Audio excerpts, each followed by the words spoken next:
Hello, I'm State Senator John Kavanagh, and this is another edition of Kavanagh's Corner, my video constituent services report. Well, let's talk about the bills that passed out of committee that were mine this week. And we'll first go to my three election bills.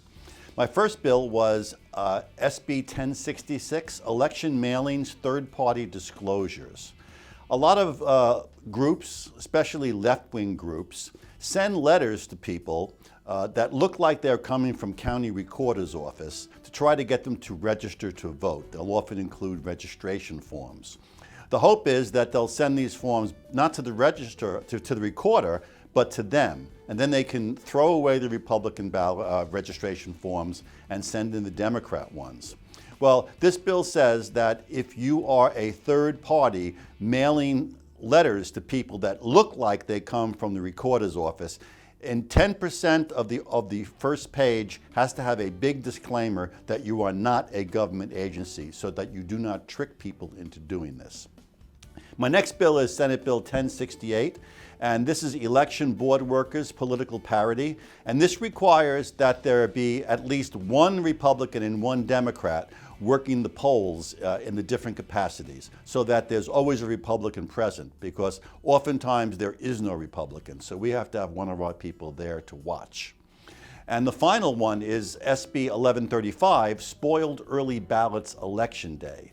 This requires that if a voter brings an early ballot on election day to a polling place, they don't just throw it into a box. They have to check in, show their ID, and then allow that ballot to be actually tabulated there. This way, we don't worry about fraudulent ballots going through the system, and these ballots are counted immediately and they do not delay our election. However, tied to this bill, there would have to be, for me to support it all the way through the process, a requirement to increase the number of polling places.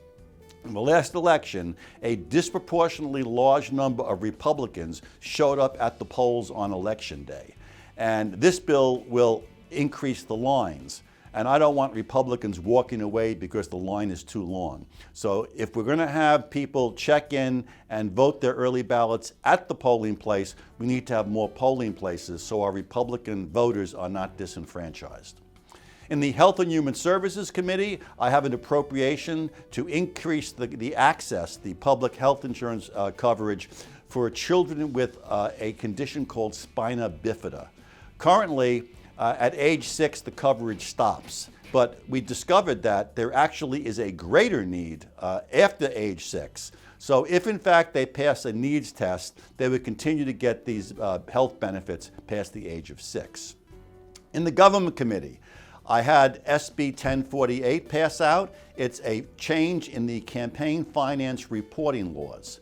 Right now, a candidate must report the name, address, and the employer of anybody who gives a campaign contribution to him or her over $100.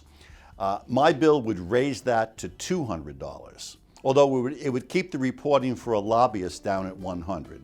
The reason for this is because the left doxes people who donate money to Republican candidates or conservative initiative or referendums. They will call the employers of people who give to candidates they don't like to try to get the contributor fired from their job. Somebody giving $200 or less to a campaign is not a big spender that's influencing the election where we have to know who this person is.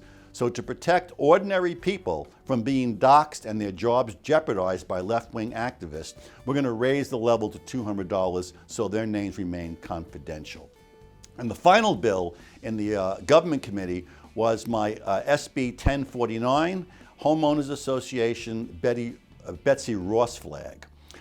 Every year I wind up doing at least one or two HOA reform bills, because while most homeowners associations are decent people who have rules that are reasonable and they apply them reasonably, there are a number of HOAs from hell that persecute their members.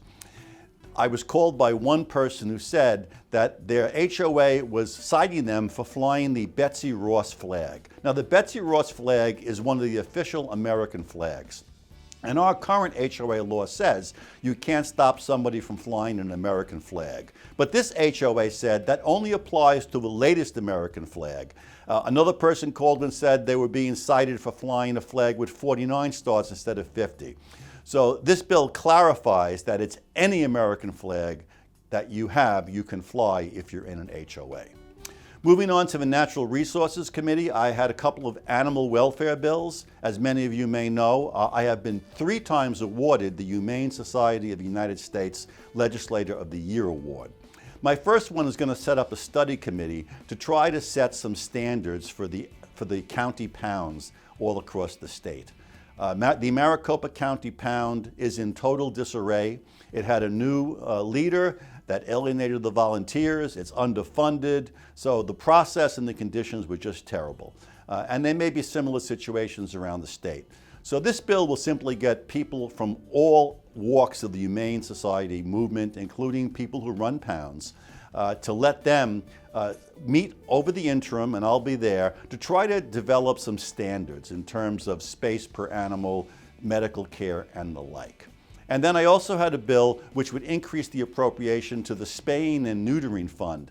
This is a fund that gives money to nonprofits to help subsidize their spaying and neutering animals.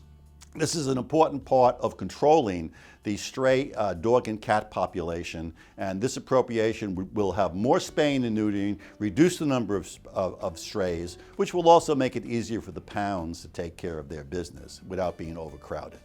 And finally, as the chair of the Senate Appropriations Committee, 13 budget bills in my name were passed out of committee, and they're on their way to the House, where they'll hopefully be passed and go up to the governor. Now, this is the Republican continuing budget.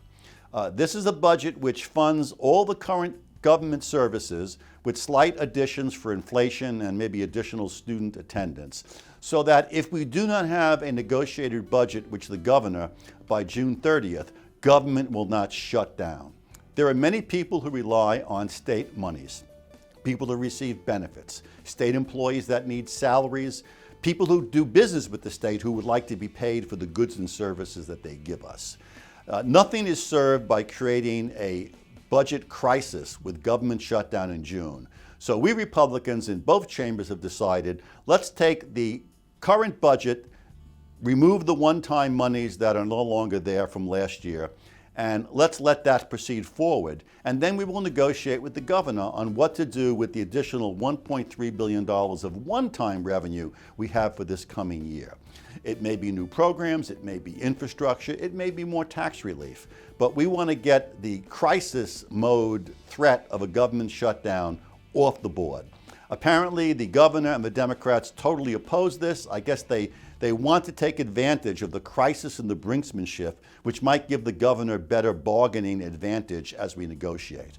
We say people deserve to know that government will continue, including teachers. The Democrats have been castigating us for not doing an override to the education spending limit, which we'll be doing soon, because they claim people need to know that the schools will stay open. They need the security of that. But apparently they don't apply that to all of government, including schools, when it comes to the budget. Well, we will be sticking to this continuing budget, and hopefully the governor will sign it, but I'm quite doubtful. So I think we'll be here for a long time this session. But anyway, that concludes this episode of Kavanagh's Corner. We expect to have a lot more legislative action next week, and I'll be reporting on that at the end of next week. So stay tuned for the next edition of Kavanagh's Corner, the Constituent Services video report of me, State Senator John Kavanagh. Thanks for watching.